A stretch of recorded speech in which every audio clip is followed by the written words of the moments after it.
மாவு பிசைஞ்சு வச்சுருக்கேன். ஒரு 1/4 கிலோ மாவுக்கு 1 டேபிள் ஸ்பூன் எண்ணெய் விட்டுட்டு துளியோண்டு உப்பு போட்டு தண்ணி கொஞ்சம் கொஞ்சமாக விட்டு பிசைஞ்சு எடுத்து வச்சுருக்கேன். இது வந்து ஒரு 1/2 மணி நேரம் ஊறட்டும். மாவு வந்து பிசைஞ்சு வச்சுருந்தேன் இல்லையா, அதை எடுத்து நல்லா இந்த கொஞ்ச நாள் நல்லா இப்படி நல்லா பிசைஞ்சுக்கணும். பூரிக்கு சின்ன சின்னதாக இந்த மாதிரி உருட்டி வச்சுக்கிறேன்.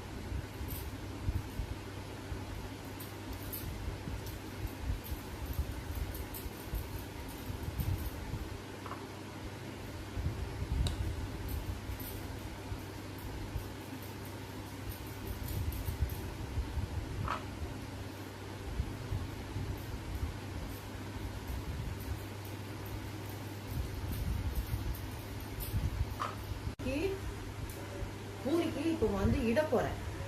மாவு துவைச்சிட்டு நான் சின்ன சின்னதாக எடுத்திருக்கேன். நீங்க வேணா கொஞ்சம் பெருசா வேணா உருண்டை பிடிச்சிக்கலாம். நான் வந்து சின்ன சின்னதாக எடுத்துருவேன். கொஞ்சம் திக்கா இடணும்.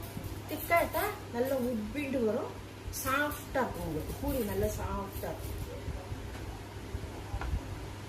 இந்த மாதிரி மாவு துவைச்சுட்டு திக்கா இட்டணும். கொஞ்சம் பெருசா வேணும்னா நீங்க பெருசு பெருசா உருண்டை போட்டுக்கோங்க. பூரிக்கு மாவு இட்டு வச்சிருக்கேன். இப்போ வந்து எண்ணெயில போட போறேன். எண்ணெயில போடுறத காமிக்கிறேன்.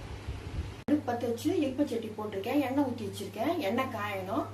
பூரி வந்து எண்ணெய் காய்ஞ்ச பிறகு இந்த பூரி இட்டதை வந்து அதில் போட்டு எடுக்கணும்.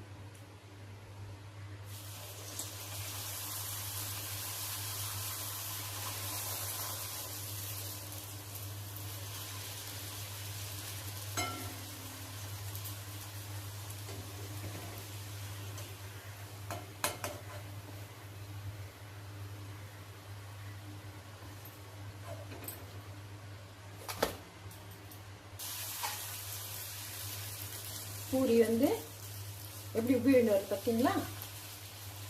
திக்கா இட்டாக்கா இந்த மாதிரி உப்பி விழு வரும். இது 2 பக்கமும் நல்லா திருப்பி போட்டு நல்லா வெந்த பிறகு இந்த மாதிரி நல்லா எண்ணெயை வடிச்சிட்டு எடுக்கணும்.